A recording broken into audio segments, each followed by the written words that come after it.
Le capitaine Ibrahim Traoré venait de lâcher une véritable bombe politique en annonçant que le Burkina Faso allait imprimer sa propre monnaie. Soudain, la ligne téléphonique sécurisée s'est mise à grésiller d'une tension électrique. À l'autre bout, la voix du président français Emmanuel Macron était glaciale, dure comme de la pierre. Il a lâché froidement. Tous les dirigeants africains qui ont tenté une telle chose sont aujourd'hui 6 pieds nus sous terre. Vous serez le prochain sur la liste. Cette menace directe survenait alors que la conférence de presse historique venait tout juste de se terminer il y a à peine un quart d'heure de cela. Traoré s'était tenu fièrement devant le corps de presse international au palais présidentiel de Ouagadougou, flanqué de son ministre des Finances et du gouverneur de ce qui était désormais la toute première banque centrale indépendante du Burkina Faso. La déclaration était d'une simplicité désarmante et pourtant elle a fait trembler les fondations mêmes de tout le continent africain comme un séisme politique. Le Burkina Faso officialisait sa sortie fracassante de la zone franc CFA pour lancer sa propre monnaie souveraine et totalement libre, le Sankara. Un nom symbolique choisi en l'honneur de Thomas Sankara, l'icône révolutionnaire lâchement assassiné en 1987 pour avoir eu l'audace de défier le contrôle monétaire imposé par la France. Cette nouvelle devise représentait bien plus qu'une simple politique économique. C'était une déclaration de guerre ouverte contre le dernier bastion du néocolonialisme français en Afrique. Si cette histoire de souveraineté résonne en vous, prenez une petite seconde pour aimer cette vidéo et soutenir notre travail. Et n'oubliez pas de vous abonner pour ne rien rater. Et dites-nous dans les commentaires depuis quel coin du monde vous suivez ces événements bouleversants.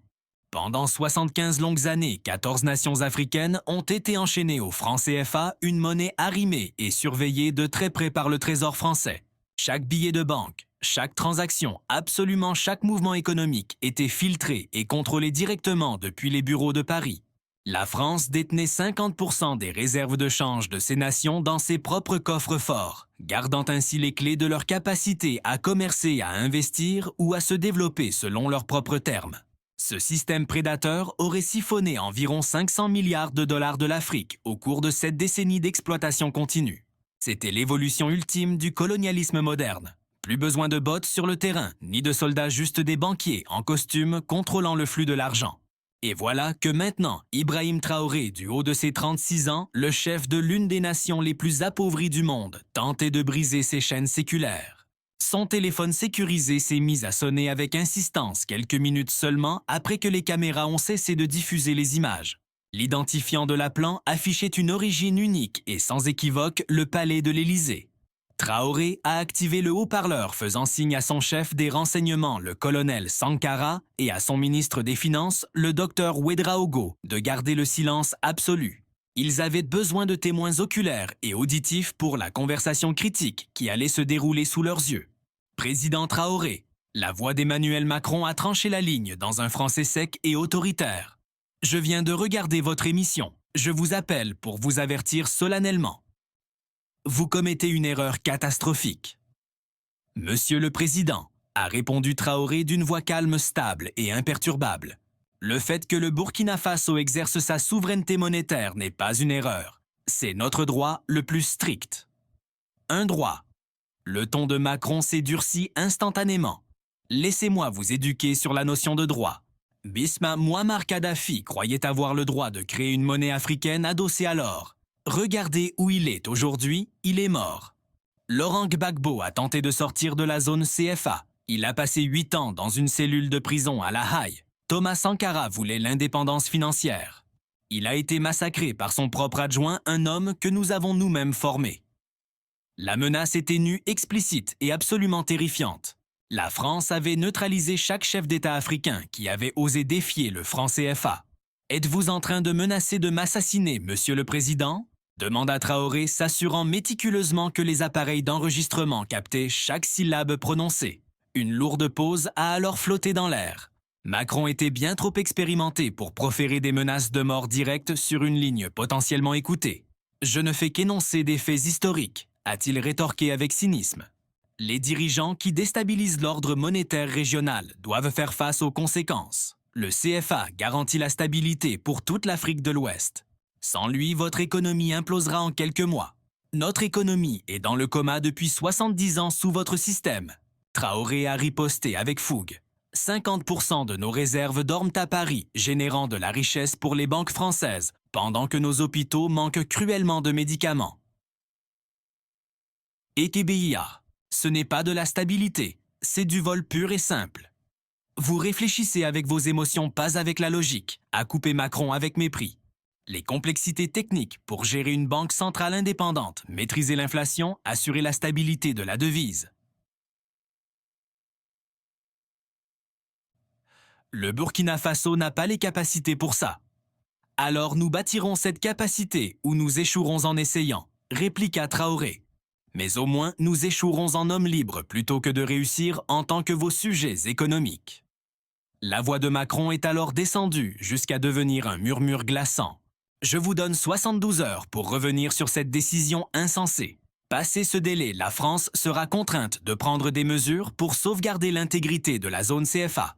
Ces mesures seront totales et irréversibles. Est-ce que vous comprenez bien ce que je suis en train de vous dire? Je comprends parfaitement, Monsieur le Président. Vous nous menacez d'une guerre économique simplement parce que nous avons osé toucher à notre propre argent. Moi, le monde le comprendra aussi quand je diffuserai cet enregistrement audio. La ligne s'est coupée nette. Le colonel Sankara a regardé Traoré, l'inquiétude gravée sur son visage. Il vient de nous déclarer la guerre. Une guerre économique peut-être, mais c'est une guerre tout de même. Le docteur Ouédraogo, le ministre des Finances, est devenu livide. Chef, il ne bluffe pas concernant les retombées. Rappelez-vous quand la Côte d'Ivoire a tenté des réformes monétaires mineures. En 2010, la France a coulé leur économie en quelques semaines. Ils ont des leviers que nous ne voyons même pas, sanctions bancaires, manipulation monétaire, blocus commerciaux. Je le sais pertinemment, a dit Traoré d'une voix calme mais résolue. C'est exactement pour cela que nous nous préparons en secret depuis 6 mois. Montrez-moi les plans d'urgence maintenant. Ce qu'ils ignoraient, c'est qu'à Paris, quelques minutes à peine après l'appel, un conseil de guerre d'urgence était convoqué au palais de l'Élysée, réunissant le ministre français des Finances, le directeur de la DGSE, les services de renseignement extérieur français, le gouverneur de la Banque de France et les conseillers les plus influents sur les dossiers africains étaient tous réunis. Traoré est bien plus préparé que ne l'était Kadhafi à l'époque à rapporter le chef des renseignements avec une gravité palpable dans la voix. Nos opérations de surveillance confirment qu'il négocie discrètement depuis des mois des accords monétaires alternatifs avec la Chine et la Russie. Il dispose de canaux bancaires parallèles prêts à être activés. Ce n'est pas une décision irréfléchie de sa part. Le ministre des Finances a alors insisté avec véhémence. Dans ce cas, nous devons le frapper plus fort et plus vite. Je veux un train de sanctions total, prêt en moins de 24 heures. Bloquer tous les banques, le commerce et geler les comptes personnels de chaque officiel du gouvernement. Faites-leur si mal que c'est le peuple lui-même qui exigera sa reddition. Cependant, Emmanuel Macron jouait une partie bien plus complexe, misant sur le long terme. Si nous sommes trop brutaux, nous allons en faire un martyr. Traoré veut une réaction violente pour dépeindre la France comme le méchant de l'histoire. Au lieu de cela, nous devons faire croire à un effondrement naturel. Une faillite économique causée par sa propre incompétence et non par notre ingérence. Le gouverneur de la Banque de France a hoché la tête, validant cette stratégie silencieuse. N'oubliez pas que nous contrôlons l'architecture bancaire régionale dans son ensemble.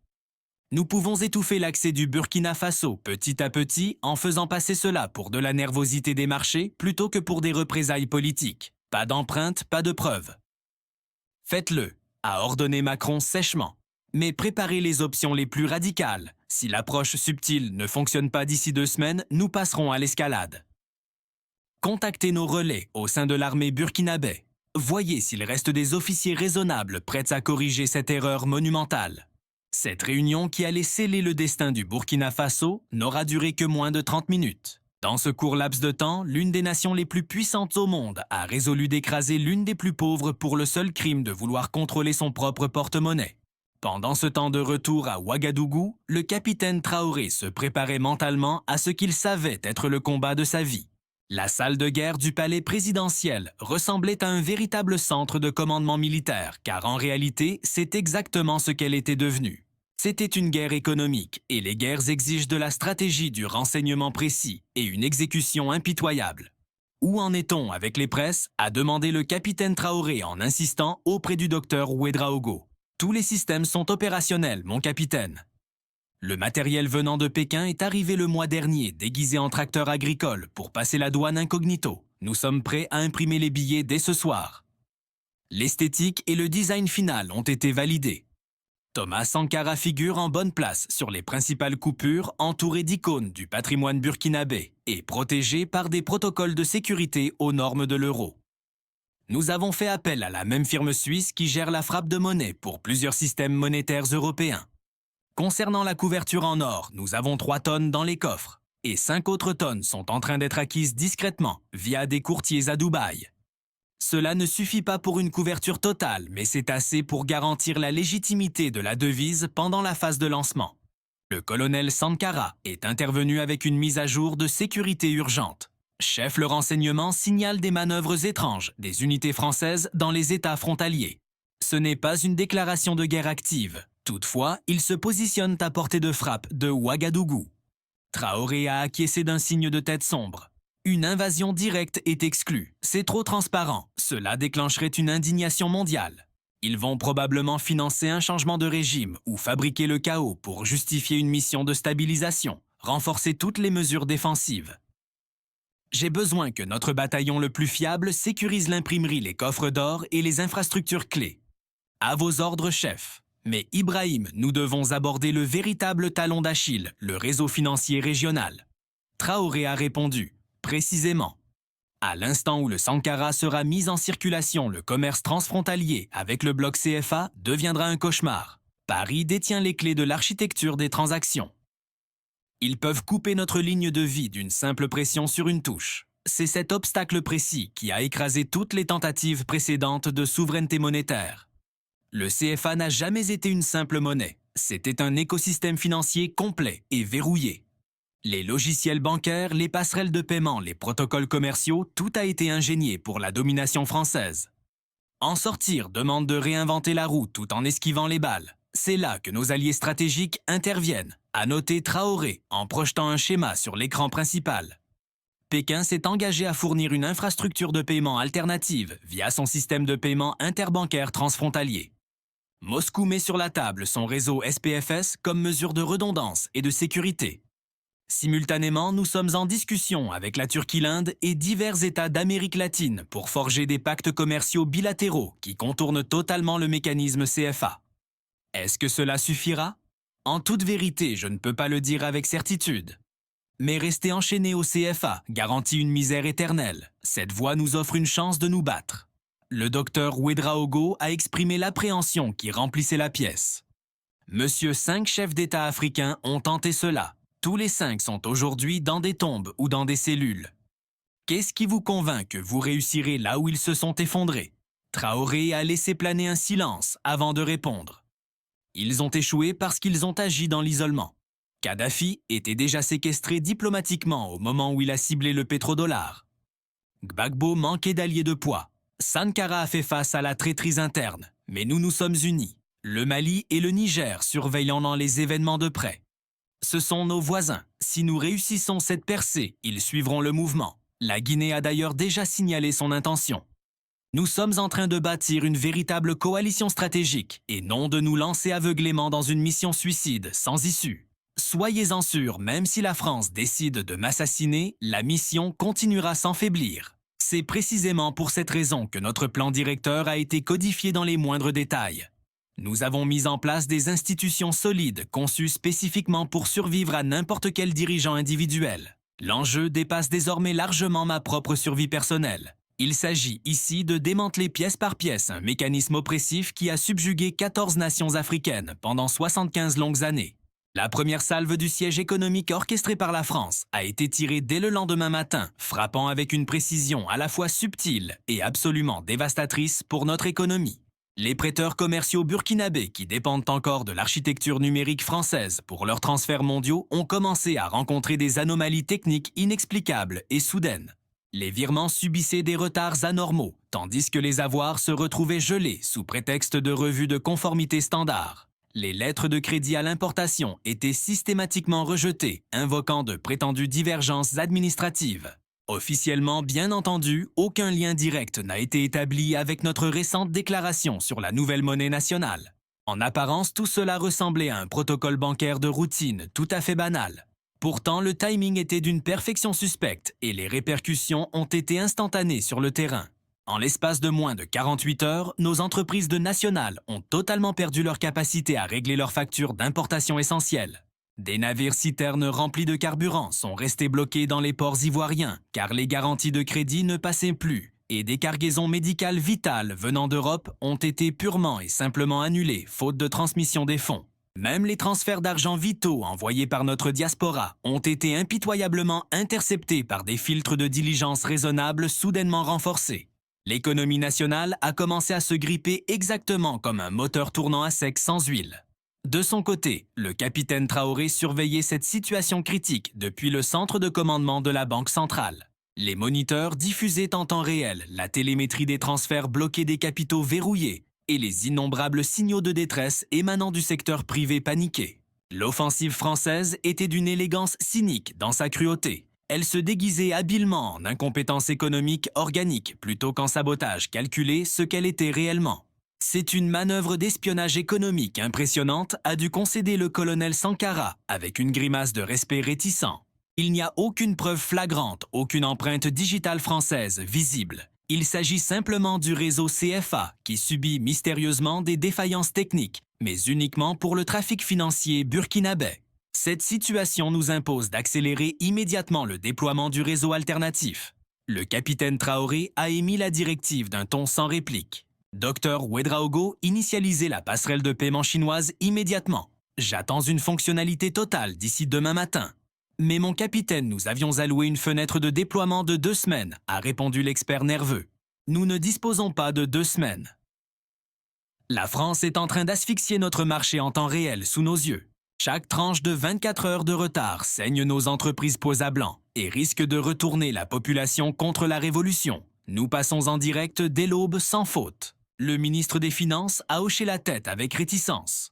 Je vais émettre les ordres capitaine, mais anticiper le chaos. Il y aura inévitablement des bugs, des latences et une grande confusion générale. Je préfère de loin une souveraineté chaotique à une servitude rationalisée. Exécutez l'ordre.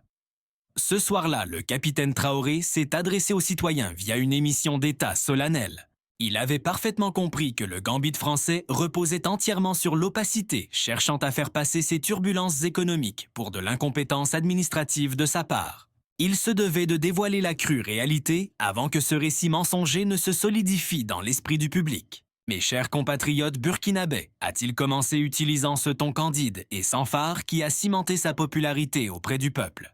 Au cours des 2 derniers jours, vous avez enduré des perturbations majeures dans les secteurs bancaires et commerciaux ainsi que dans la réception de fonds de vos proches à l'étranger. Certaines voix s'élèvent pour attribuer ces difficultés à notre choix souverain de frapper une monnaie indépendante. Permettez-moi de clarifier la réalité de la situation. Il a alors présenté un graphique détaillé affichant la topographie exacte des transactions refusées à travers le réseau. Ces échecs systématiques ont commencé exactement 4 heures après notre proclamation monétaire. Ils isolent exclusivement le Burkina Faso, malgré notre architecture financière, partagée avec 13 autres États africains. Cette paralysie technique ne se manifeste que lorsque des capitaux burkinabés sont en jeu et à aucun autre moment. Ce n'est en aucun cas une coïncidence. Ce n'est pas de la volatilité de marché. C'est la France qui transforme sa domination sur notre réseau bancaire en une arme de guerre pour punir notre audace. Ils prennent littéralement vos moyens de subsistance en otage pour contraindre votre président à capituler et à se soumettre. Il s'est penché en avant, verrouillant son regard dans l'objectif de la caméra avec intensité. J'ai besoin que vous compreniez la véritable nature de l'appareil CFA. Imaginez que vous déposez votre argent gagné à la sueur de votre front pour voir 50% de cette somme virer instantanément vers le Trésor français. Paris s'empare de ce capital, l'investit et empoche les dividendes. Vous ne recevez 0, votre gouvernement ne reçoit 0. Cette richesse bâtit les gratte-ciel français. Pendant ce temps, Ouagadougou doit se battre pour des miettes. Et si nous avons besoin d'acheter des médicaments ou des machines, nous devons mendier un tampon d'approbation auprès de Paris. Si nous tentons de conclure un accord avec la Chine ou l'Inde, les banques françaises interceptent le transfert et se servent généreusement au passage. Ils détiennent un véritable droit de veto sur notre économie nationale. Ce n'est pas cela la souveraineté, C'est de l'impérialisme pur et simple qui se cache derrière une licence bancaire. Le discours était diffusé en direct, mais le véritable impact se propageait dans la sphère numérique. Les images se sont répandues comme une traînée de poudre sur les réseaux sociaux, devenant virales du Cap jusqu'aux confins du Sud global. Traoré faisait le pari risqué qu'exposer la vérité lierait les mains de la France. Au lever du soleil, a-t-il déclaré, le Burkina Faso disposera de nouveaux rails financiers opérationnels. Nous parlons ici de réseaux chinois, russes et turcs, un portefeuille diversifié garantissant qu'aucune nation unique ne puisse tenir la laisse comme le fait la France. Ce ne sera pas un long fleuve tranquille. Attendez-vous à des dysfonctionnements. Attendez-vous à des ralentissements temporaires. L'innovation est toujours douloureuse au début, mais ces obstacles seront les nôtres à surmonter, réparés par notre peuple pour notre propre avenir. J'ai besoin de votre patience inébranlable. J'ai besoin de votre foi. Et je vous fais ce serment solennel, plus jamais nous ne nous agenouillerons devant un maître étranger simplement pour avoir le droit de dépenser notre propre argent. La réaction du public s'est révélée être une véritable arme à double tranchant. D'un côté, une marée humaine a inondé les avenues scandant des slogans pour la liberté et réclamant l'autonomie à plein poumon. Mais d'un autre côté, la résistance se faisait entendre, et pas qu'un peu.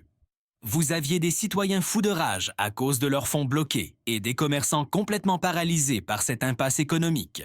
La morsure financière était cruelle et profonde, l'étreinte asphyxiante de Paris prouvait son efficacité redoutable, même si leurs manœuvres secrètes éclataient désormais au grand jour.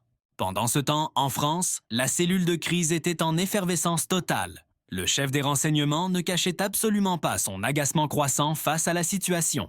Traoré commence sérieusement à devenir un problème majeur. Il fait le buzz dans le monde entier en nous dépeignant comme des tyrans impériaux. Et le pire, eh bien nous sommes effectivement des tyrans impériaux. Le ministre des Finances a riposté du tac au tac, du moins en ce qui concerne l'argent. Mais n'oubliez pas que nous jouons à ce jeu avec une finesse absolue depuis 70 ans.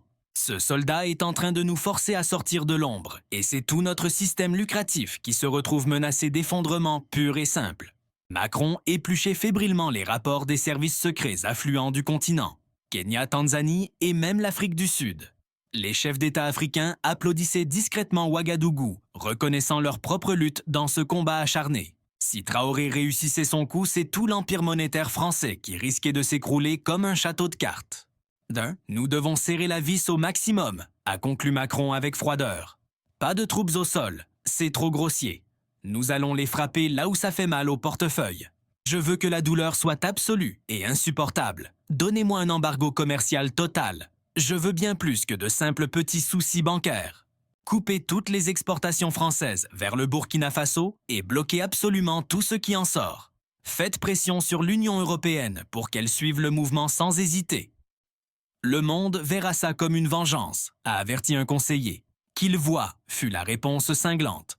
Le vrai pouvoir, c'est de montrer le coût exorbitant de la défiance. Nous allons briser le Burkina Faso publiquement pour que les voisins ne prennent pas la confiance. Mais Paris avait omis un détail absolument crucial dans son équation. Traoré avait vu le coup venir à des kilomètres. Il gardait un atout majeur dans sa manche. Une contre-attaque asymétrique ciblant précisément le point faible de la France. Le lancement du billet Burkina Sankara a débuté sur les chapeaux de roue pile aux 12 coups de minuit le jour de la libération. Alors que l'horloge affichait minuit, des billets tout frais ont commencé à sortir des chaînes de production dans un site ultra secret près de la capitale. Chaque coupure portait le visage de Thomas Sankara avec l'indépendance économique inscrite en langue locale. Le message envoyé était tout simplement électrique. Sankara mort pour avoir résisté à Paris, ressuscité sur la monnaie même qui incarnait sa vision. Pourtant, les icônes ne suffisent pas à acheter du grain ou à calmer des marchands furieux. L'épreuve du feu consistait à savoir si cette nouvelle plomberie financière pourrait supporter la charge sans exploser en vol. Le docteur Ouedraogo dirigeait les opérations d'intégration depuis le centre de commandement central avec une précision chirurgicale. Des équipes d'experts chinois travaillaient coude à coude avec les ingénieurs locaux faisant la course pour écraser les bugs et patcher le code. Une installation prévue pour 2 ans devait être opérationnelle en seulement 18 heures. Lancez le premier test, a ordonné une voix depuis la galerie. Traitement en cours, c'est un virement d'une firme locale vers un fournisseur chinois pour des machines agricoles. En passant par le système interbancaire transfrontalier, les serveurs français sont totalement contournés et laissés sur la touche. Les yeux étaient vent rivés sur les écrans alors que les paquets numériques traversaient le nouveau réseau. 10 secondes, 20, 30. Transaction vérifiée. Le technicien a crié « Fonds compensés, zéro erreur ». Le centre de commande a explosé sous les applaudissements. Ce n'était qu'un paiement, mais c'était la preuve que le concept fonctionnait. Dans les heures qui ont suivi, ils ont fait passer des dizaines de virements achetant des tissus turcs, des médicaments indiens et de l'énergie russe. Tout n'a pas été sans accroc. Les systèmes ont planté des files d'attente, se sont formés et les clients étaient parfois complètement perdus devant la nouveauté. Mais le moteur tournait. À l'aube, la nation avait compensé plus de 500 paiements mondiaux sur ces nouveaux rails financiers.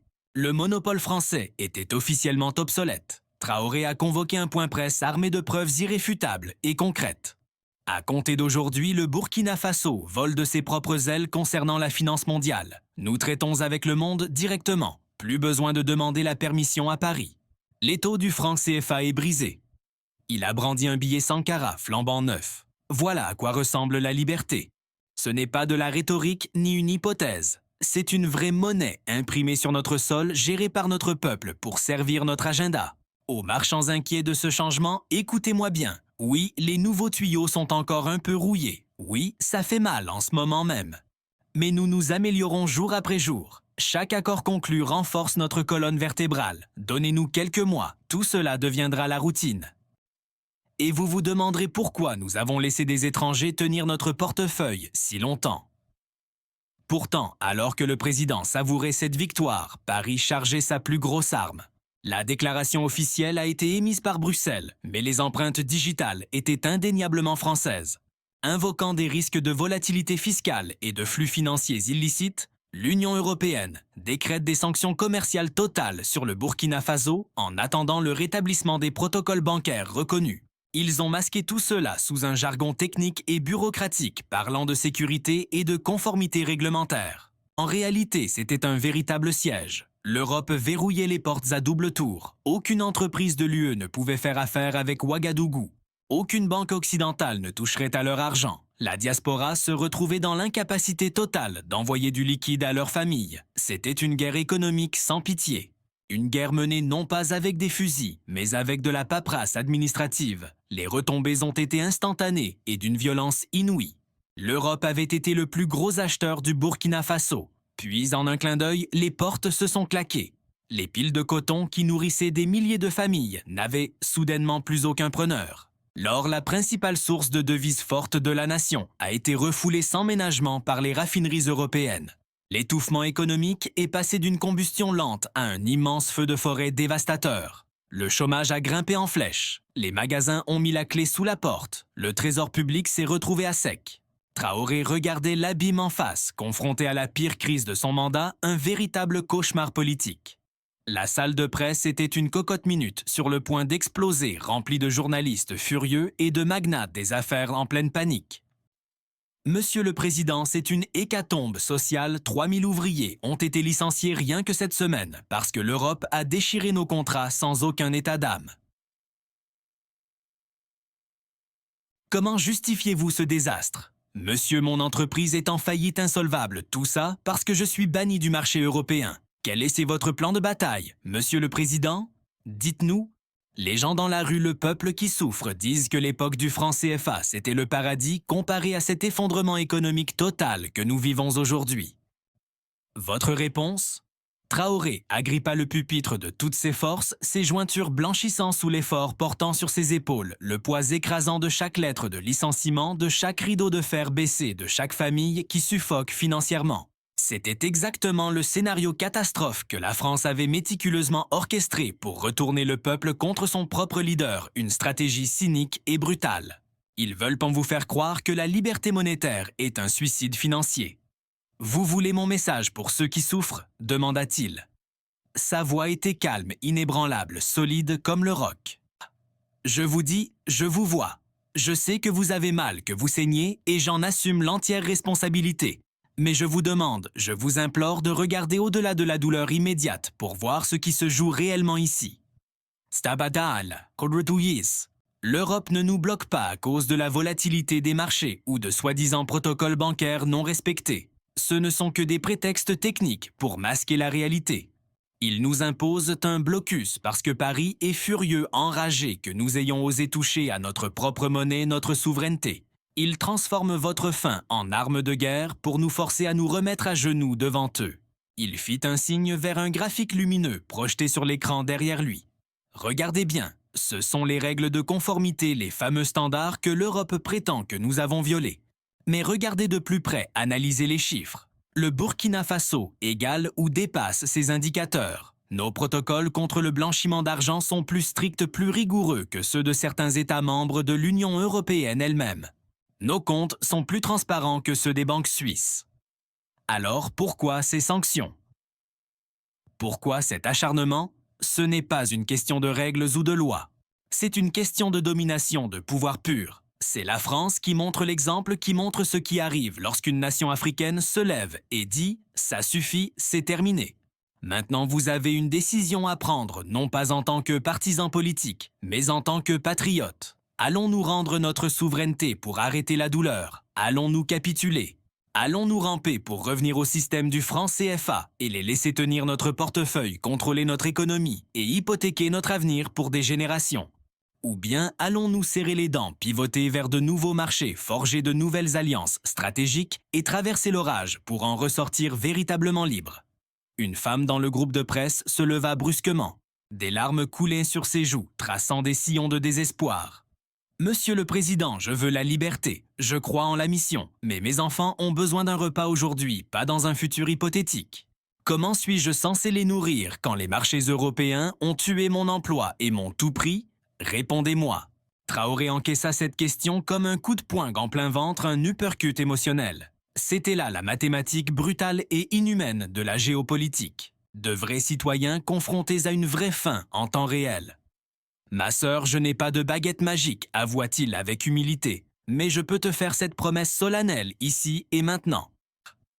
Dès demain, nous déployons un plan d'urgence massif des transferts d'argent liquide directs pour les ménages frappés de plein fouet par le blocus. Nous allons subventionner les denrées de base et les médicaments et lancer des initiatives de reconversion pour les industries qui contournent entièrement l'Europe pour se tourner vers l'Asie et la Russie. Ça classe.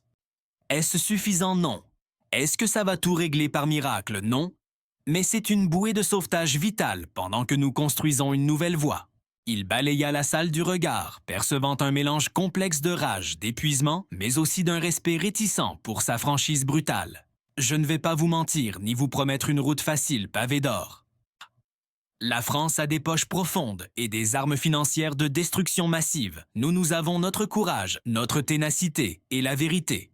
Aujourd'hui, ils gagnent peut-être la guerre économique, c'est vrai, mais nous nous battons pour l'âme de cette nation, pour notre identité, et cela compte plus que tout l'argent du monde. La conférence se termina dans une tension encore palpable, épaisse à couper au couteau, mais au moins, Traoré avait joué franc jeu au lieu de vendre des chimères. Dès que les caméras se coupèrent, le colonel Sankara s'approcha avec des nouvelles sombres. Les services de renseignement français s'agitent, le trafic radio explose. Les signaux indiquent clairement qu'ils donnent le feu puissant, le feu vert pour un coup d'État. Ils ont contacté des officiers dans nos rangs qui paniquent à cause de l'économie. Le délai est court, quelques jours, peut-être des semaines. Ils bougent très vite pour exploiter le chaos ambiant. Traoré n'était pas surpris. C'était la norme, tout chef d'État africain qui osait défier le franc finissait par faire face à une arme, une intervention directe ou une force par procuration. Kadhafi, Gbagbo, Sankara. Ils ont tous été éliminés ou destitués lorsque l'étranglement financier a échoué. C'est leur mode opératoire classique. Quel est le statut de la défense? Demanda Traoré. Nous avons mis en quarantaine les unités douteuses et placé des loyalistes au point d'étranglement clé de la capitale. Stanton, la sécurité est renforcée sur les sites stratégiques. Mais si Paris tire les ficelles, ils fournissent des renseignements, de la logistique, peut-être même des hommes sur le terrain. Nous devons supposer qu'ils connaissent notre FTIS, notre dispositif. Alors on renverse la table, décida Traoré. Si un coup d'État se prépare, on l'expose au grand jour avant qu'il n'éclate. Avons-nous des preuves solides? Quelques interceptions, monsieur, mais pas encore l'arme du crime, la preuve irréfutable. Ils couvrent leurs traces avec soin. Trouvez cette preuve. Je veux la preuve du complot français sur mon bureau maintenant. Mettez la pression sur tous les agents et toutes les sources que nous avons. Mettez les Chinois et les Russes dans la boucle. Ils ont la technologie pour voir ce qui nous échappe et ils veulent notre art, notre victoire. Si on tient la preuve, on la diffuse mondialement avant que le premier coup de feu ne soit tiré. Sadat, faites en sorte que continuer soit un suicide politique total pour la France aux yeux du monde. Ils ne peuvent pas tirer les ficelles dans l'ombre si le monde entier voit le marionnettiste. Traoré lançait une contre-attaque informationnelle majeure. Au lieu d'attendre d'être renversé, il allait faire fuiter le complot et rallier l'opinion mondiale avant que les chars ne roulent. C'était un pari à haut risque, un coup de poker. S'il avait tort, il passerait pour un paranoïaque délirant. S'il avait raison mais ne pouvait pas le prouver, il dévoilerait son jeu trop tôt. Mais rester immobile était une condamnation à mort certaine. La guerre de l'ombre passa à la vitesse supérieure. Les agents du Burkina, soutenus par l'entraînement russe et la tech chinoise, commencèrent à cartographier le réseau de la conspiration. Ils signalèrent les officiers compromis, traquèrent les virements bancaires suspects et interceptèrent les communications cryptées. Pendant ce temps, la DGSE française jouait sa propre partition, cherchant désespérément la moindre faille dans le blindage du régime. Le cercle restreint de Traoré, sa garde rapprochée, s'agitait nerveusement, sondant la moindre faille dans son armure, traquant cette fissure invisible qu'il pourrait exploiter pour orchestrer le renversement qu'il complotait dans l'ombre. C'était de la guerre asymétrique classique, une véritable bataille de fantômes. Mais alors que le destin de la souveraineté financière africaine se jouait sur le fil du rasoir, le facteur décisif, ce coup de théâtre inattendu, a surgi de nulle part. Un agent opérationnel des services de renseignement français basé en Côte d'Ivoire et chargé de coordonner l'insurrection sur le terrain a commis une erreur fatale, une bévue monumentale. Il a envoyé une dépêche codée vers Paris en utilisant un canal de communication ultra-sensible que les espions de Pékin avaient réussi à pénétrer et à décrypter des mois auparavant sans que personne ne s'en doute. Le dossier révélait tout, absolument tout, mettant à nu la machination dans ses moindres détails les plus sordides. Le plan complet du putsch, la liste noire des officiers retournés, la fenêtre de tir, pour l'attaque, le soutien logistique lourd et la preuve irréfutable, le feu vert donné directement par le palais de l'Élysée. Le colonel Sankara a fait irruption dans les quartiers de Traoré, brandissant une liasse de documents comme une arme. On les tient chefs, on a les preuves concrètes du complot français, les décryptages, les virements bancaires, tout y est. Traoré a parcouru les fichiers du regard, frappé par une vague de satisfaction sinistre mêlée à un frisson de peur glaciale qui lui a parcouru l'échine. Son instinct ne l'avait pas trompé. Paris voulait vraiment sa peau. Il fallait maintenant jouer fin, une manœuvre délicate pour utiliser ce levier et faire dérailler l'insurrection sans déclencher un effondrement catastrophique du pays. Ces renseignements sont du béton pour les professionnels, mais nous devons traduire tout cela pour que le peuple comprenne l'ampleur de la trahison. Les interceptions brutes, c'est une chose, mais les rendre digestes et compréhensibles pour le citoyen lambda, c'en est une autre. Il faut simplifier sans dénaturer la vérité. Ensuite, nous peaufinons le récit. Dr Ouedraogo rassemblait nos meilleurs stratèges médiatiques et nos esprits les plus affûtés tout de suite. Nous construisons un dossier d'une clarté telle que même la presse étrangère ne pourra pas le déformer. Je veux des horodatages précis, des noms des chiffres et des liens indéniables qui remontent jusqu'à l'Élysée. Quand est-ce qu'on lâche la bombe? Dans 72 heures. Cela nous donne une fenêtre pour consolider nos arguments, alerter nos alliés et chorégraphier la fuite pour provoquer une onde de choc maximale. Nous allons inonder tous les canaux simultanément. Les réseaux sociaux, la presse écrite, la radiodiffusion et même les câbles diplomatiques. Tout doit sortir en même temps pour les submerger. Pourquoi leur donner une longueur d'avance? A demandé Sankara, visiblement agité et frustré. Nous les tenons dans un étau. Laissons-les tomber dans le piège qu'ils ont eux-mêmes tendu. Je ne cherche pas à humilier Paris pour le plaisir, à contrer Traoré avec un calme olympien. Je veux tuer ce coup d'État dans l'œuf tout en gardant une porte entr'ouverte pour demain. Si nous divulguons tout maintenant, Macron se retrouve dos au mur. Il sera obligé d'attaquer violemment pour sauver la face, et ça c'est dangereux.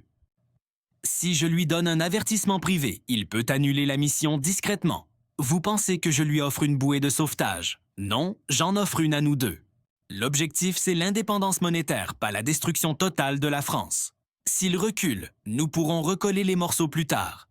Mais l'humiliation publique, ça brûle les ponts pour toujours. C'était un calcul froid purement stratégique, pesant le désir de justice contre la nécessité absolue de la survie du régime. Il fallait pousser assez fort pour stopper l'assaut, mais pas trop pour ne pas rendre la paix impossible. La ligne sécurisée avec Macron était courte et l'ambiance glaciale. « Monsieur le Président », a commencé Traoré d'un ton grave, « je vous appelle pour vous notifier que nous avons découvert une conspiration visant à renverser mon administration. Plus précisément, nous détenons des preuves concrètes de l'orchestration par la DGSE, y compris des interceptions validées directement par votre bureau. La ligne est devenue silencieuse, un silence de mort. Lorsque Macron a enfin répondu, son ton était soigneusement mesuré, presque chirurgical. C'est une accusation très grave que vous portez là. Ce n'est pas une accusation, c'est une réalité documentée. J'ai la chronologie, le personnel impliqué les écoute absolument tout ce qu'il faut pour démontrer que le renseignement français organise un changement de régime à Ouagadougou simplement parce que nous avons réclamé notre liberté financière. Quelles sont vos conditions? Annulez le coup d'État maintenant. Ordonnez à vos services de se retirer immédiatement. Coupez les ponts avec les traîtres. Arrêtez tout, faites cela et ce dossier ne verra jamais la lumière du jour. Pas d'embarras mondial, pas de rupture diplomatique majeure.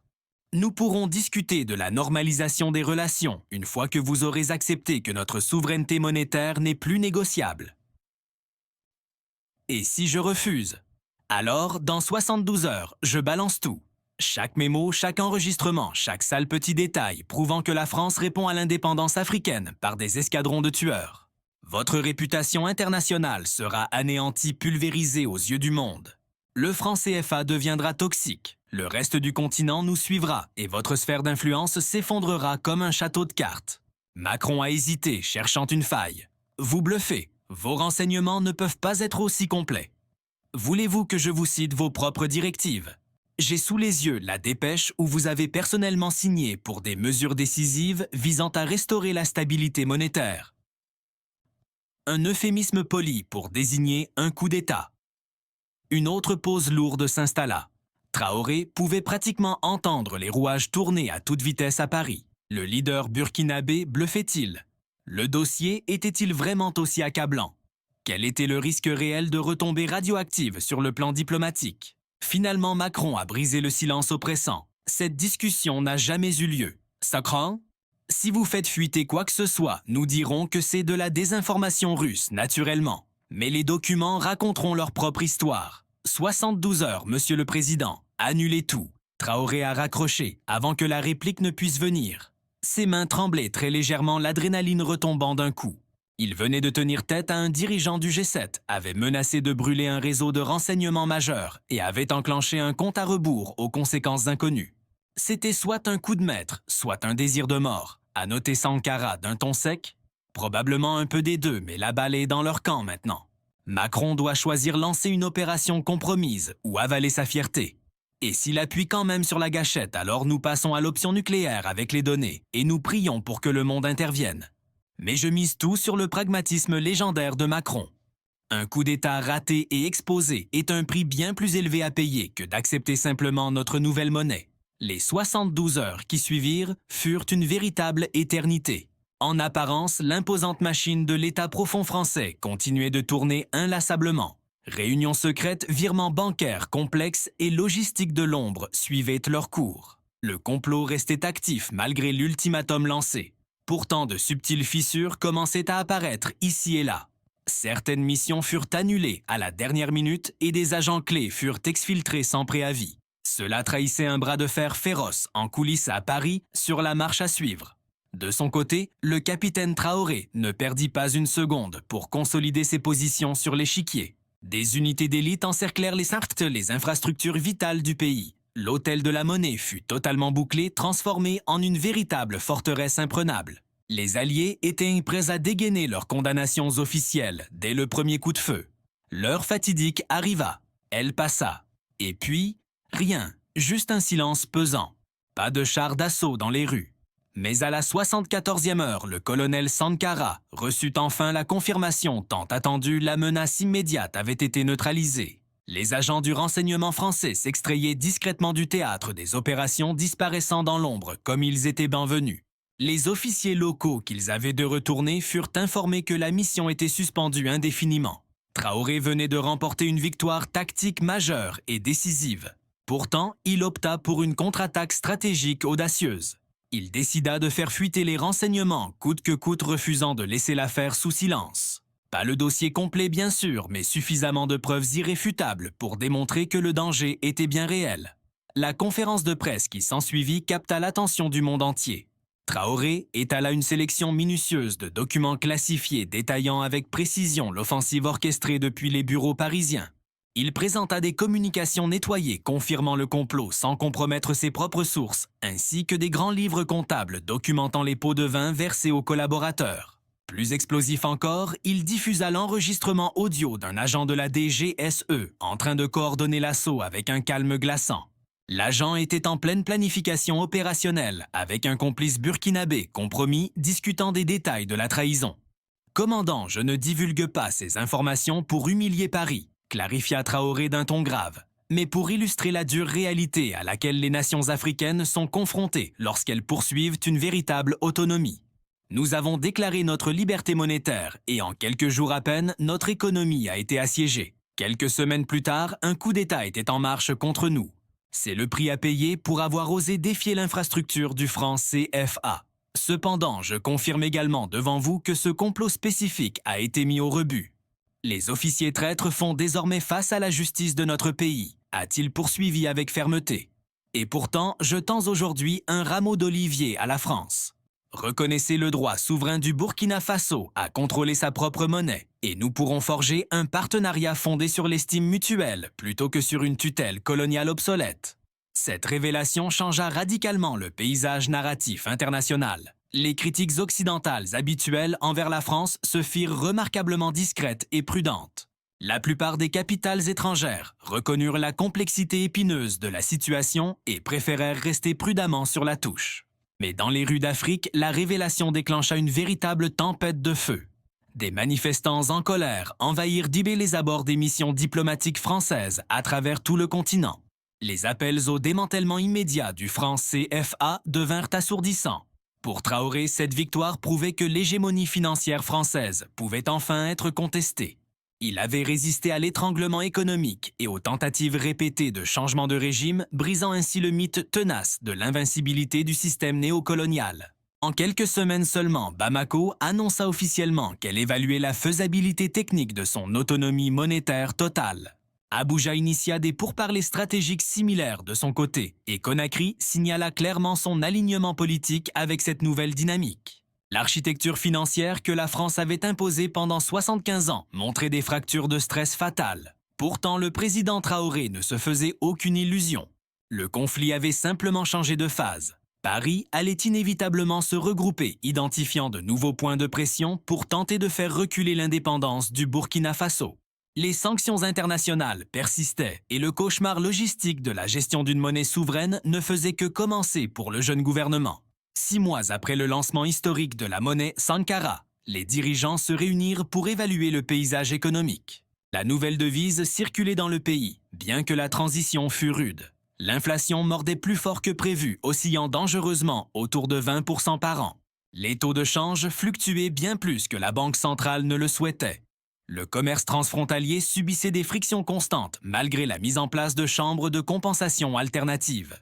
Néanmoins, l'argent était bel et bien réel. Il changeait de mains, il circulait sur les marchés, il vivait. Le commerce local s'ajustait progressivement et, point crucial, la richesse de la nation n'était plus stockée à Paris pour générer des profits aux institutions françaises. La réalité économique restait cependant sombre et difficile. Les embargos européens continuèrent d'infliger une douleur vive à l'économie nationale. Le chômage restait élevé et de nombreux magasins avaient dû mettre la clé sous la porte. Le prix fort de la souveraineté était payé quotidiennement par les citoyens ordinaires. Pourtant, l'isolement forcé vis-à-vis de l'Occident obligea le pays à découvrir de nouveaux horizons. La nécessité donna naissance à des alliances inattendues et prometteuses. Des capitaux chinois et indiens commencèrent à affluer massivement dans le pays, apportant une bouffée d'oxygène indispensable.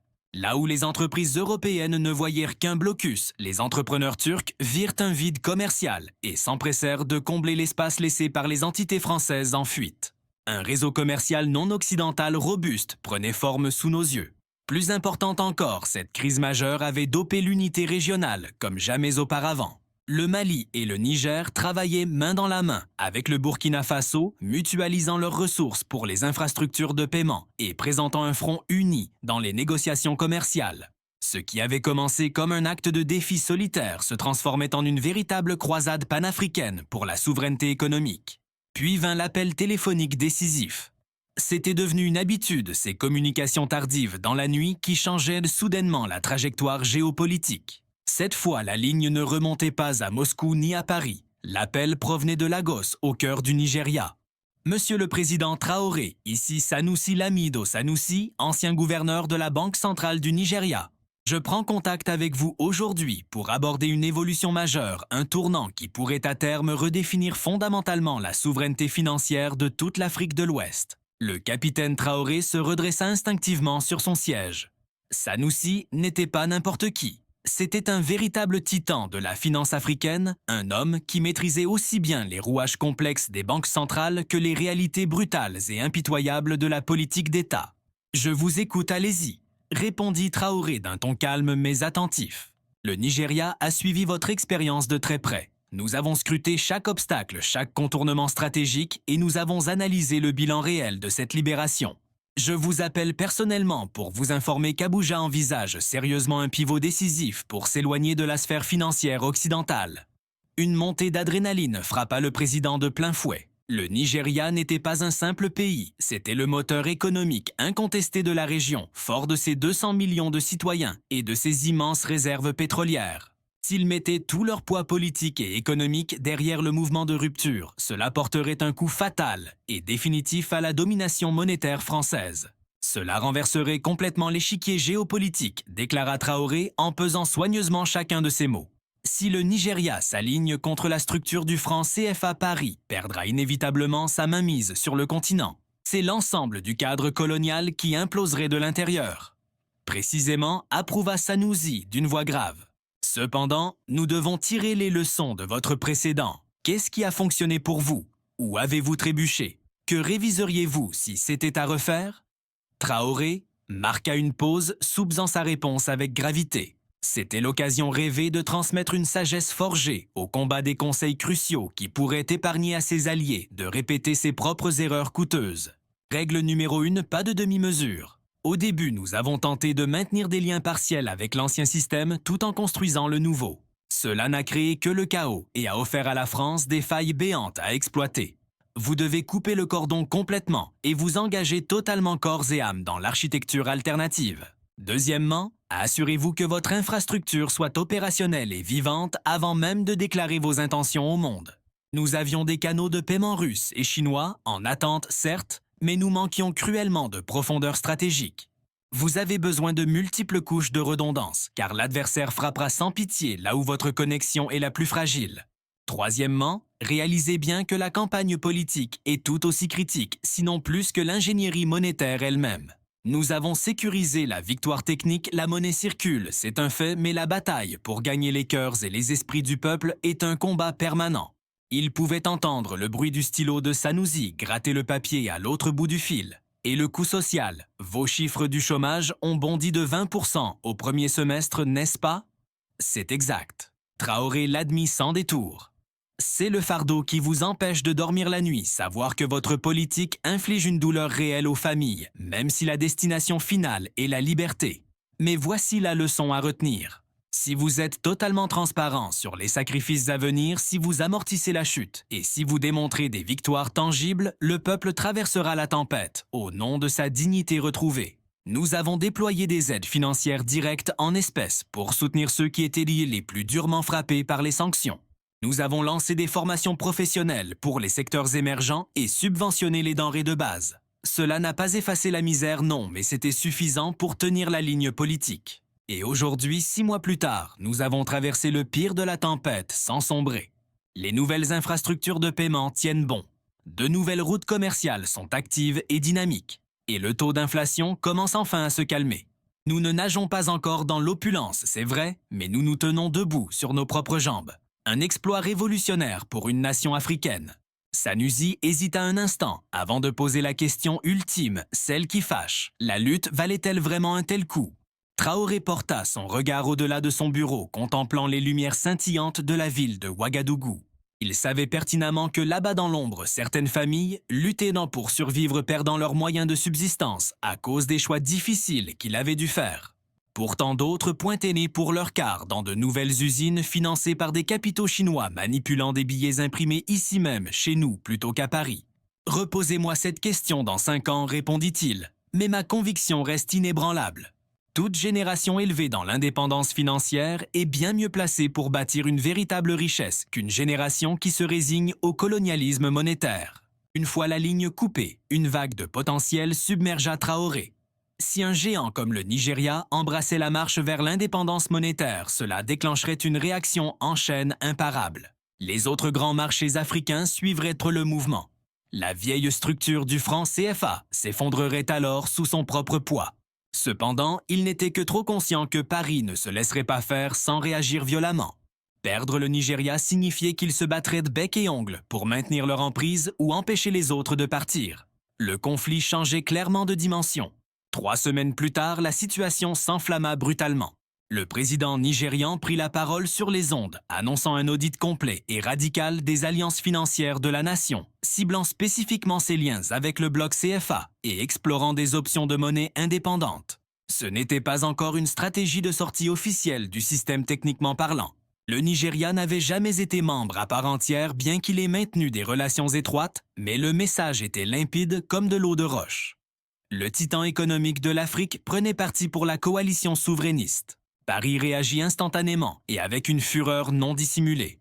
En quelques heures à peine, des diplomates français s'asseyaient avec les dirigeants nigérians proférant des avertissements sévères sur les retombées potentielles. La machine médiatique française passa à la vitesse supérieure, tissant des récits qui présentaient la liberté monétaire comme un véritable suicide économique. Pendant ce temps, dans l'ombre, les services de renseignement à Paris commencèrent à sonder fébrilement les points faibles du Nigeria. Mais la France avait heurté un mur de béton. Le Nigeria était bien trop massif pour être intimidé de la même manière qu'ils avaient fait pression sur le Burkina Faso. Fort de ses 200 millions de citoyens et de ses immenses réserves pétrolières, le Nigeria avait les reins assez solides pour affronter les sanctions européennes sans plier le genou. Ils avaient déjà des acheteurs impatients en Asie, des circuits financiers parfaitement huilés pour les exportations de pétrole brut et surtout les reins assez solides pour tenir tête aux tentatives de coercition venant de l'Hexagone. Pour la toute première fois de son histoire, Paris se retrouvait le dos au mur, confronté à la perspective terrifiante de voir son empire monétaire s'effondrer sous ses yeux.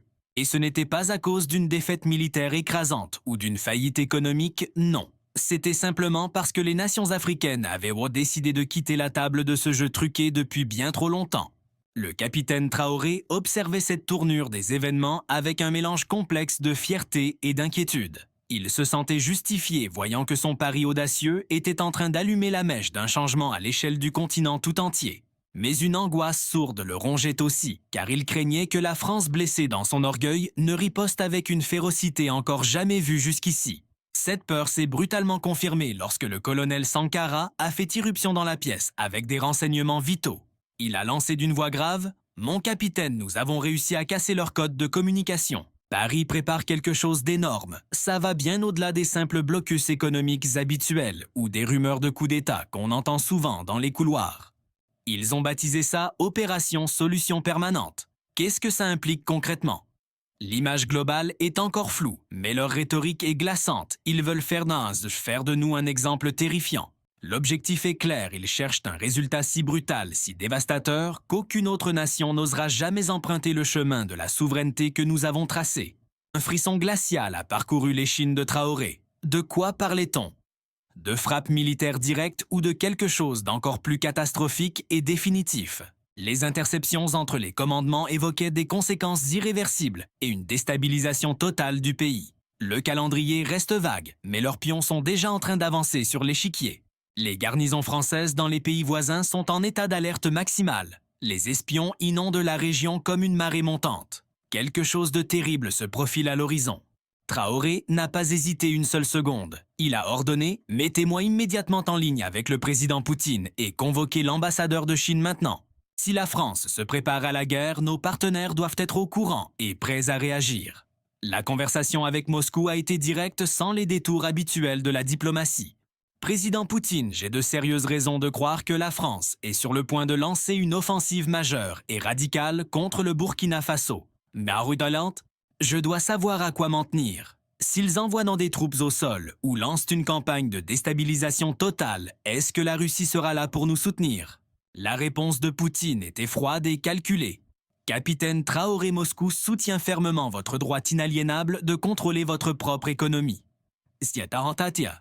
Nous avons envoyé des équipes techniques et de l'aide, mais une guerre ouverte, un conflit armé direct avec la France risquerait de déclencher une spirale mondiale qui ne profiterait à personne. Donc, vous nous laissez tomber s'ils nous envahissent, a rétorqué Traoré. Je n'ai pas dit cela. J'ai dit que nous ne nous engagerions pas dans un combat ouvert. Cependant, nous disposons d'autres outils, le partage de renseignements, des contre-mesures économiques puissantes et notre levier diplomatique. Si Paris frappe, ils devront répondre de leurs actes devant nous et devant Pékin. Ce ne sera pas la Troisième Guerre mondiale, mais ça leur coûtera très cher. Ce n'était pas exactement ce que Traoré voulait entendre, mais c'était tout de même une bouée de sauvetage. Moscou et Pékin n'allaient pas déclencher une guerre nucléaire. Pour Ouagadougou, c'était évident. Mais ils s'assureraient que la France saigne abondamment pour tout acte d'agression. La réunion qui a suivi avec l'émissaire chinois était quant à elle beaucoup plus transactionnelle et pragmatique. Président Traoré Pékin a injecté des capitaux considérables au Burkina Faso. La protection de ces projets et investissements est une question de sécurité nationale pour nous. Les Chibantudistas a dit. Nous ne resterons pas les bras croisés pendant que la France démolit ce que nous sommes en train de construire. Traoré a demandé « Concrètement, à quoi cela ressemble-t-il dans le monde réel ?» Cela signifie que si la France attaque, nous frapperons directement leur portefeuille. Nous avons une influence majeure sur les entreprises françaises en Chine et sur l'accès européen à nos marchés. Nous utiliserons cette puissance pour garantir qu'une attaque contre vous leur coûte bien plus cher financièrement que de simplement accepter votre indépendance monétaire. Fort de ces garanties solides en main, le capitaine Traoré a décidé de jouer son atout maître. Il a choisi de traîner cette menace en pleine lumière, d'exposer le complot français au grand jour avant même que le premier coup de feu ne soit tiré. La conférence de presse a été diffusée mondialement alors que Traoré montait à la tribune. Le colonel Sankara se tenait à ses côtés tel un garde du corps vigilant. Les deux hommes portaient à leur treillis militaire le visage fermé et le regard d'acier. Je me tiens devant vous aujourd'hui pour dénoncer un danger imminent et mortel qui plane sur la souveraineté du peuple du Burkina Faso. Nos services de renseignement confirment que Paris orchestre ce qu'ils ont nommé en code Opération Solution Permanente, une campagne de guerre totale visant à démanteler notre État et à écraser notre libération monétaire. D'un geste ferme de la main, il a désigné les rapports déclassifiés qui s'affichaient sur les écrans de contrôle derrière lui. Ces documents révèlent le positionnement d'unités militaires françaises prêtes à frapper. Ils confirment également une augmentation massive d'agents de renseignement dans les nations frontalières. Ils détaillent des plans pour causer des dommages irréversibles, conçus pour faire du Burkina Faso une fable tragique, un avertissement sanglant pour les autres. Je ne dis pas cela pour semer la peur, mais pour exiger des comptes. Si la France bouge le petit doigt, le monde entier verra cet acte pour ce qu'il est, un crime froidement prémédité. Pékin et Moscou ont été notifiés et ont juré d'infliger des sanctions économiques sévères à la France pour tout acte hostile à notre encontre. Mais surtout, je m'adresse directement aux citoyens de France. Écoutez bien ceci, car cela se fait en votre nom. Vos dirigeants se préparent à frapper l'une des nations les plus pauvres de la Terre, simplement parce que nous avons eu l'audace de vouloir frapper notre propre monnaie. Est-ce vraiment l'héritage que vous souhaitez défendre ? Le maintien d'un étranglement sur les économies africaines justifie-t-il de verser le sang d'innocents? C'était un coup de poker à très haut risque. Si les renseignements s'avéraient faux, Traoré passerait pour un paranoïaque instable aux yeux du monde. Et s'ils étaient petits vrais, les révéler aurait pu provoquer l'attaque même qu'il cherchait à empêcher. Au lieu d'arrêter l'engrenage de la guerre, il aurait pu l'accélérer involontairement. Pourtant, en l'espace de quelques heures seulement, la réponse mondiale a donné raison à sa stratégie. Les groupes de défense des droits de l'homme ont immédiatement exigé une désescalade. Les autres États africains ont publié des déclarations fortes et sans équivoque soutenant le droit du Burkina Faso à l'autodétermination. Mais le plus crucial, c'est que le récit a changé au sein même de la France. La presse nationale a commencé à poser les questions qui fâchent. Les citoyens français, déjà méfiants et lassés par les aventures néocoloniales douteuses de leur gouvernement, ont eu un véritable mouvement de recul. L'idée même de lancer des bombardements sur une nation africaine en difficulté, simplement parce qu'elle a osé revendiquer son indépendance économique, leur a semblé totalement aberrante et injustifiable. 3 jours plus tard, face à la pression montante, le Quai d'Orsay n'a pas eu d'autre choix que de publier un démenti officiel et formel pour tenter de calmer le jeu. Ils ont balayé les accusations du capitaine Traoré, d'un revers de main les qualifiant de paranoïa sans fondement, une simple manœuvre destinée selon eux à masquer les échecs économiques internes du pays. Mais si ce démenti respectait à la lettre le protocole diplomatique habituel, la réalité sur le terrain racontait une toute autre histoire, bien loin des discours officiels feutrés. Les équipements militaires déployés en première ligne ont été discrètement retirés, presque en catimini. Les activités de renseignement ont été considérablement réduites et les bruits de bottes qui menaçaient d'embraser la région se sont soudainement tus. Paris avait cligné des yeux le premier. Attention, ils n'avaient pas encore hissé le drapeau blanc de la reddition, loin de là. Il était certain qu'ils allaient maintenir les taux financiers bien serrés pour suivre leur tentative sournoise de sabotage de la nouvelle monnaie et guetter la moindre petite ouverture pour réaffirmer leur contrôle hégémonique. Cependant, la menace immédiate d'une invasion militaire était désormais écartée. Traoré avait réussi à traverser la tempête sans chavirer. Mais il était lucide, il comprenait parfaitement qu'il s'agissait là d'un simple cessez-le-feu précaire et non d'un traité de paix définitif. La France allait inévitablement pivoter, se regrouper en coulisses et revenir à la charge avec de nouvelles tactiques encore plus insidieuses. La véritable bataille pour la liberté financière ne faisait que commencer. 6 mois plus tard, en 2026, les résultats étaient là, concrets, et il devenait impossible de les ignorer. Le Sankara burkinabé tenait bon face aux principales devises mondiales contre toute attente. L'inflation s'était calmée pour redescendre à 8%, se rapprochant enfin de chiffres humainement gérables pour la population. Le commerce transfrontalier, bien qu'encore confronté à des obstacles logistiques, s'écoulait désormais via des canaux de paiement alternatifs ingénieux. Mais ce qui était encore plus révélateur, c'était l'effet d'entraînement incroyable dans toute la région. Le Mali avait officiellement fixé un calendrier précis pour sortir définitivement de la zone franc CFA dans un délai de 18 mois. Le pays était en pourparlers approfondis avec Moscou et Pékin pour construire une architecture financière parallèle totalement indépendante de l'Occident. Même les nations officiellement loyales au pacte du CFA commençaient discrètement à mettre en place des plans d'urgence juste au cas où. Les chaînes psychologiques de la peur étaient enfin brisées. Les États africains réalisaient soudain que défier l'hégémonie monétaire française n'était plus une sentence de mort inévitable. C'était certes épuisant, coûteux et risqué, mais c'était réalisable. Un simple coup de téléphone a suffi pour illustrer à quel point la dynamique de pouvoir s'était inversée.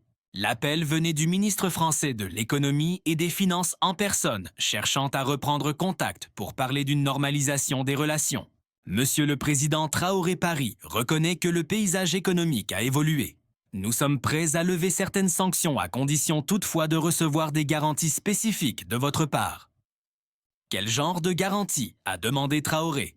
Et bien que le Burkina Faso maintienne la transparence bancaire, lutte activement contre le blanchiment d'argent, Donnait envisage de réintégrer progressivement le giron monétaire régional. Traoré a immédiatement vu clair dans ce langage diplomatique trompeur. En réalité, il lui demandait de signer pour un CFA allégé, avec un peu plus de marge de manœuvre qu'auparavant, mais toujours sous la coupe réglée du Trésor français. Monsieur le ministre, laissez-moi être clair comme de l'eau de roche. Le Burkina Faso ne retournera jamais dans le mécanisme du CFA sous quelque forme que ce soit.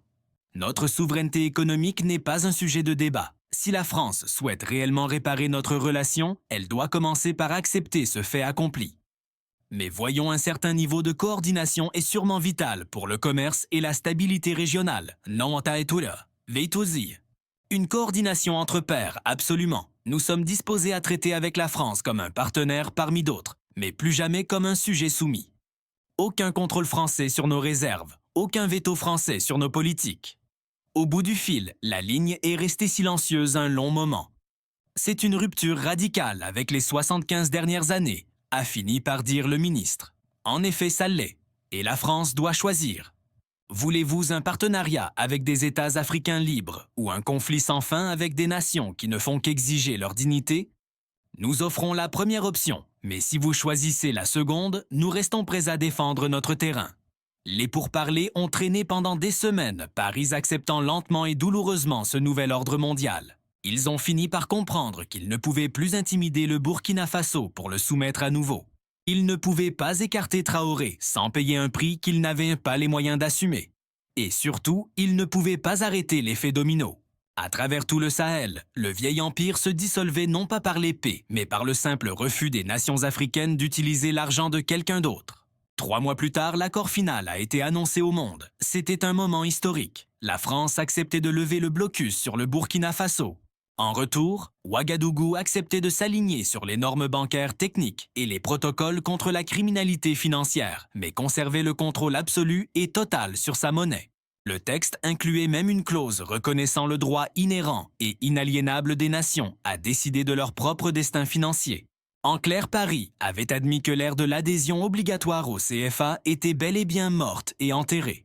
Le jour de la signature, le capitaine Traoré a organisé un grand rassemblement symbolique à la Banque centrale. Il a fait appeler cette femme qui l'avait interpellée lors de cette conférence de presse il y a des mois, lui demandant comment elle allait nourrir ses enfants. « Ma sœur, lui a-t-il dit, tu m'as posé une question qui m'a hanté jour et nuit. Tu avais besoin de savoir comment ta famille allait survivre à notre lutte pour la liberté.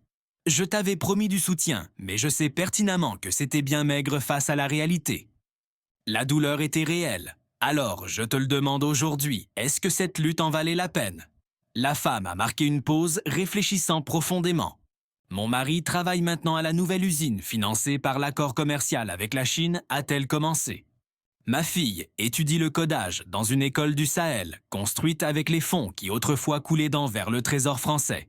Et mon cadet, il paie avec le billet Sankara à la cantine et son visage rayonne de fierté.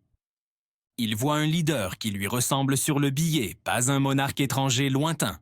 Alors, est-ce que ça en valait la peine? Posez-moi la question dans 10 ans quand mes enfants seront des adultes. Mais aujourd'hui, je vous dis oui. Oui, parce qu'ils marcheront la tête haute d'une manière que ma génération n'a jamais pu connaître. » Le président Traoré sentait une vague d'émotions intenses le submerger, mais son visage restait de marbre impassible. Ce moment précis, c'était l'incarnation même de la victoire tant attendue. Il ne s'agissait pas de simples frontières tracées sur une carte d'état-major, mais d'une transformation concrète palpable dans le quotidien de son peuple et la promesse sacrée d'un destin radicalement nouveau pour les générations à venir. Ce soir-là, dans le calme de son bureau, il accepta un dernier appel privé, une communication directe venant du président Emmanuel Macron. Le chef d'État français souhaitait aborder le renversement des dynamiques géopolitiques. Le capitaine Traoré attentif ne manqua pas de relever ce changement de ton, aussi subtil soit-il. Macron avait enfin cessé de l'appeler simplement « capitaine » pour lui donner du « Monsieur le Président ». C'était un signe, un hochement de tête symbolique, une forme de validation tacite. Vous avez sécurisé votre souveraineté financière, je ne vais pas faire semblant que Paris saute de joie. Vous avez porté un coup dévastateur à notre influence et à nos leviers stratégiques.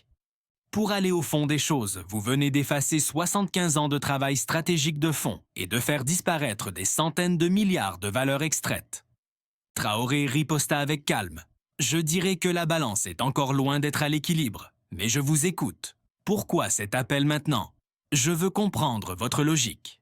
Vous avez mis en jeu votre propre vie, l'économie nationale tout entière, et votre survie politique, tout cela pour le simple privilège de frapper votre propre monnaie. Peu d'hommes d'État oseraient un tel pari. Quel a été le catalyseur? Traoré prit un moment pour peser la question, réfléchissant profondément. Mon grand-père a servi la France durant la Seconde Guerre mondiale. On leur avait promis la liberté en retour. Au lieu de cela, Paris a resserré le nœud coulant économique avec le franc CFA. Il est mort dans le dénuement le plus total sur une terre regorgeant de richesses naturelles, regardant des étrangers siphonner notre prospérité pendant que nous mourions de faim. J'ai été élevé avec ces récits, j'ai grandi en apprenant que le colonialisme n'avait jamais vraiment cessé d'exister. Il a simplement muté. J'ai appris comment les patriotes africains qui osaient résister à la machine étaient systématiquement assassinés ou brisés. Comment on nous a lavé le cerveau pour nous faire croire que nous étions incapables de nous gouverner nous-mêmes. Je n'ai pas pris le pouvoir pour la richesse ou le statut, mais pour prouver que les Africains sont maîtres de leur destin, que nous ne sommes pas des mineurs ayant besoin de la tutelle européenne. Qu'avec une opportunité, nous pouvons bâtir des institutions solides, superviser des réseaux complexes et générer de la vraie richesse pour nos citoyens. Le franc CFA représentait nos chaînes. Tant que Paris tenait les cordons de la bourse, la souveraineté n'était qu'un mythe. Couper ce lien n'était pas une décision financière. C'était un acte de dignité et de respect de soi. Macron marqua une pause silencieuse au bout du fil. Vous réalisez qu'il y a des factions en France qui admirent votre audace, qui pensent qu'il est peut-être temps d'enterrer l'ère coloniale et de tracer une nouvelle voie.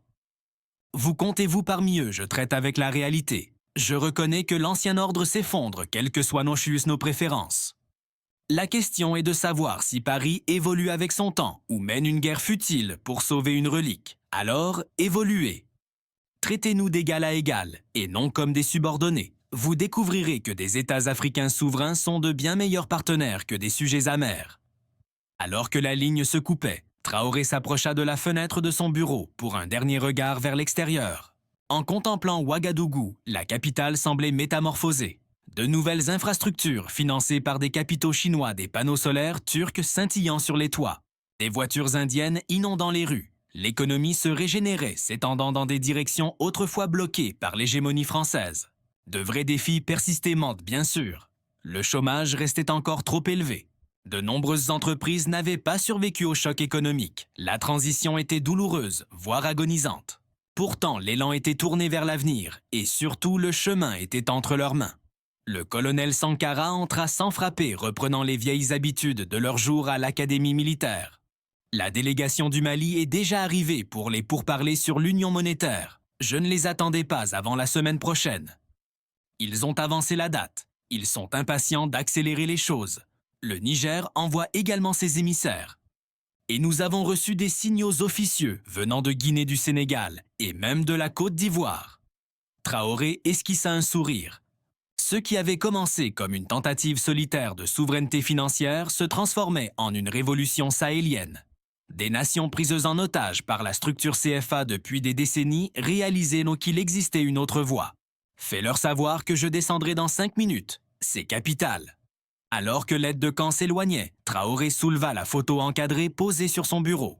Son grand-père en uniforme français jeune et digne, ignorant qu'il versait son sang pour un empire qui trahirait ses serments de liberté. « Nous l'avons fait, grand-père », chuchota-t-il à l'image. « Ce n'était pas parfait, et le prix a été élevé, mais nous avons brisé les chaînes.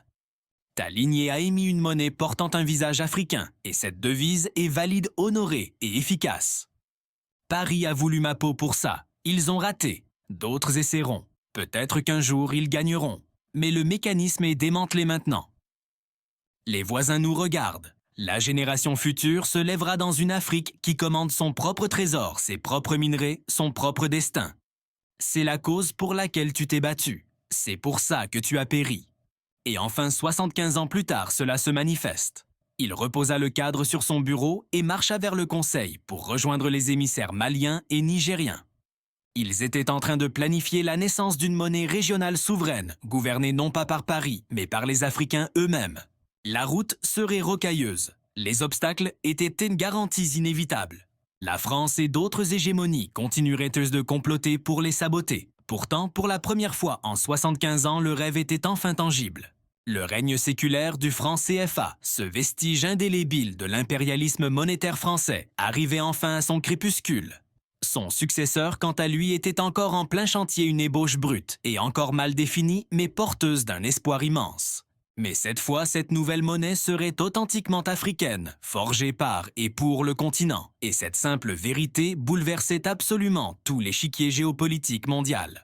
Au moment où le capitaine Ibrahim Traoré pénétrait dans l'enceinte solennelle pour s'entretenir avec ses homologues de l'Alliance, la lourdeur et la gravité historique de l'instant s'abattirent sur ses épaules avec une intensité palpable. Chaque verdict, chaque résolution adoptée entre ces murs résonnerait dans la vie de millions d'âmes, sculpterait le visage du continent de demain et déterminerait si l'idéal de libération économique allait enfin fleurir ou se dessécher sur pied. C'était un fardeau écrasant, une charge titanesque, mais c'était une mission qu'il avait volontairement accepté d'endosser pour son peuple. Et surtout, il ne portait plus ce poids dans l'isolement. Il était désormais entouré d'alliés indéfectibles. La croisade acharnée pour la souveraineté monétaire avait remporté une victoire cruciale. Ce n'était peut-être pas encore un triomphe total ni éternel, mais le coup était suffisamment décisif pour que la vieille mécanique coloniale ne puisse plus jamais être entièrement réassemblée comme avant. Le prochain chapitre de cette histoire dépendait désormais d'une seule chose, la capacité des hommes d'État africains à bâtir un édifice bien supérieur et plus robuste sur les ruines fumantes de l'ancien système. Et le capitaine Traoré, le regard tourné vers l'avenir, était intimement et farouchement convaincu qu'ils en avaient la force et l'audace. Il se devait de l'être, car l'idée même d'avoir pulvérisé l'ordre établi pour échouer lamentablement à en ériger un nouveau était tout simplement inconcevable. La séance fut alors déclarée ouverte et le chantier monumental d'une Afrique pleinement souveraine poursuivit sa marche inexorable. Si ce récit bouscule votre vision de la véritable liberté et de l'indépendance, n'hésitez surtout pas à partager votre opinion dans les commentaires ci-dessous. L'Afrique est-elle enfin prête à devenir le seul maître à bord de son propre navire? Si ces histoires de résilience résonnent en vous, cliquez sur j'aime et abonnez-vous pour soutenir ce mouvement historique. Restez connectés car la suite s'annonce explosive.